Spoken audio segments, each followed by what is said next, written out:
Bonjour, je m'appelle Benjamin, je suis l'un des associés du cabinet Clark. Aujourd'hui, on va parler du C2I. On va approfondir un peu les notions du crédit impôt innovation. Qu'est-ce que c'est que le crédit d'impôt innovation? Comme son nom l'indique, le crédit impôt innovation est un crédit d'impôt qui est octroyé par l'administration fiscale pour venir valoriser vos dépenses d'innovation pour les sociétés qui sont des PME. Qui est éligible au crédit d'impôt innovation? Ce sont toutes les PME qui sont soumises à l'imposition. À quel montant de crédit d'impôt innovation peuvent prétendre les sociétés? Il y a un plafonnement des dépenses d'innovation qui se trouve à 400 000 euros. Et donc du coup, si on regarde le pourcentage qui est celui du crédit impôt innovation, vous allez pouvoir récupérer 20% des 400 000 euros du plafond et donc du coup, au maximum 80 000 euros de crédit d'impôt innovation. Ainsi, une société qui a un IS plus faible que 80 000 euros va pouvoir demander le remboursement de la quote-part d'IS qu'elle n'a pas pu imputer. À titre d'exemple, une société qui paye 40 000 euros d'IS et qui a un crédit impôt innovation de 80 000 euros va imputer 40 000 euros sur son IS, donc ne va pas payer d'IS et va demander le remboursement des 40 000 euros restants. Comment est calculé le crédit d'impôt innovation? Un peu de la même manière que se calcule le crédit impôt recherche, le crédit impôt innovation va venir s'intéresser aux différentes activités d'innovation avec les dépenses qui sont éligibles. On vient faire la somme des différentes dépenses et on va pouvoir récupérer entre 20 et 30%. 30% sur les années 2023 et 2024 et sinon c'est 20%.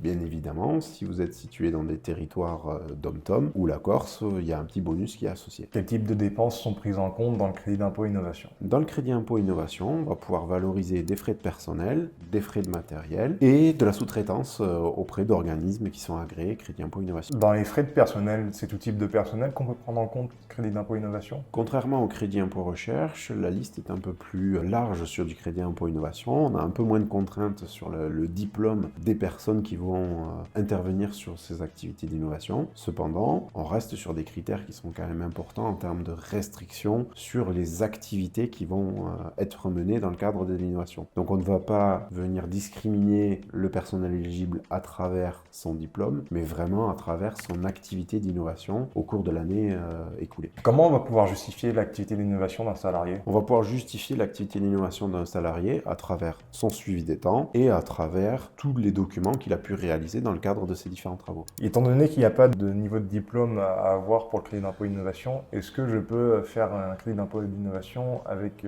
uniquement du personnel non diplômé? La valorisation du personnel dans le cadre du crédit impôt innovation ne s'appuie pas sur la qualification du personnel comme le crédit impôt recherche. Elle va réellement s'appuyer sur la typologie de travaux que vous menez. Donc à partir du moment où vous êtes en capacité de démontrer que les personnes qui vous accompagnent dans le cadre de ces travaux ont le niveau pour mener ces différents travaux, il n'y a pas de sujet. Quelles sont les particularités des prestataires qui peuvent être prises en compte dans le crédit d'impôt d'innovation? On va pouvoir valoriser des factures de ces prestataires à partir du moment où ce prestataire-là est agréé crédit impôt innovation. Cet agrément s'obtient auprès du ministère. Par conséquent, il faudra avoir les mêmes bonnes pratiques que celles que l'on a énoncées sur le crédit impôt recherche. Il va falloir avoir un contrat qui spécifie bien les activités d'innovation que votre partenaire va mener, que ce contrat concorde avec les différentes factures et que votre prestataire réalise bien évidemment toute la documentation liée à ces activités. Les factures qui sont prises en compte dans les dépenses de prestataires, est-ce qu'elles doivent avoir été payées au cours de l'année de déclaration? Pour être prise en compte dans le cadre de votre crédit impôt innovation, la facture doit avoir été émise au cours de l'exercice, mais également être payée au cours de l'exercice. Quelles sont les obligations sur le plan technique qui sont associées à la déclaration de crédit d'impôt innovation? Tout comme son dispositif grand frère qui est le crédit impôt recherche, dans le cadre d'une déclaration de crédit impôt innovation, vous devrez également justifier de vos opérations d'innovation à travers une synthèse de vos travaux avec un formalisme bien particulier.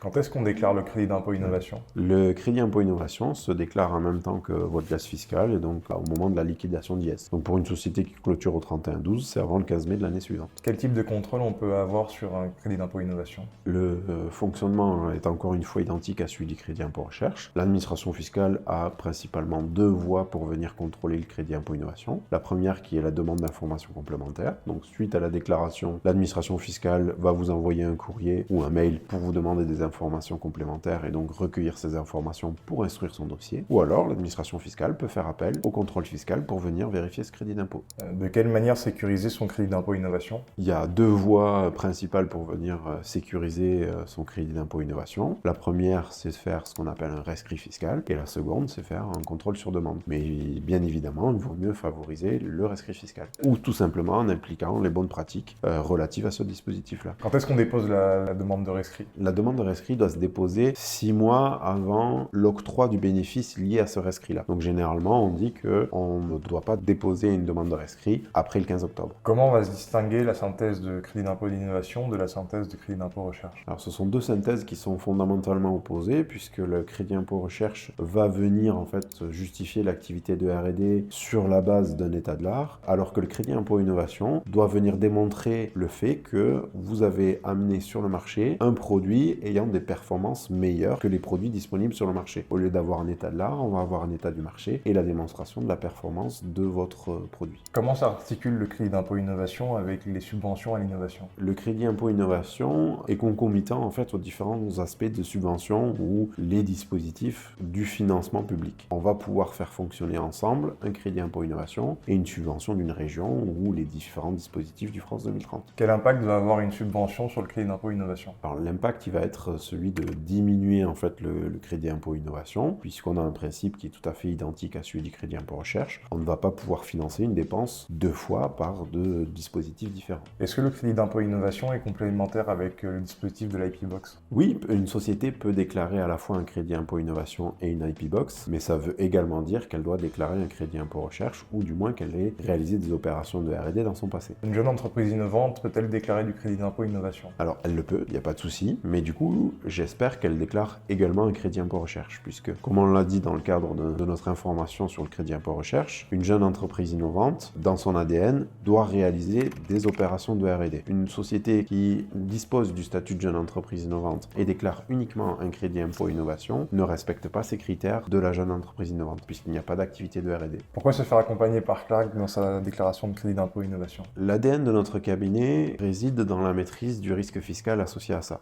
Le crédit impôt innovation reste un dispositif fiscal, et donc du coup il faut pouvoir maîtriser les différentes contraintes de ce dispositif. Un cabinet comme le nôtre va vous aider justement à sécuriser votre position, à anticiper les différentes demandes de l'administration fiscale et à y répondre de manière précise. Comment Clark accompagne ses clients sur le crédit d'impôt innovation? Tout comme les autres services que l'on propose, nous allons accompagner notre client tout au long de l'année, avant la constatation de l'avantage fiscal, pour anticiper la justification, donner les bonnes pratiques à la société et du coup permettre l'optimisation de leur dispositif. Je vous remercie pour avoir regardé cette vidéo et bien évidemment si vous avez des questions complémentaires, il ne faut pas hésiter à me contacter. Mes coordonnées sont sur le site. Envoyez-moi un mail et je vous répondrai avec plaisir.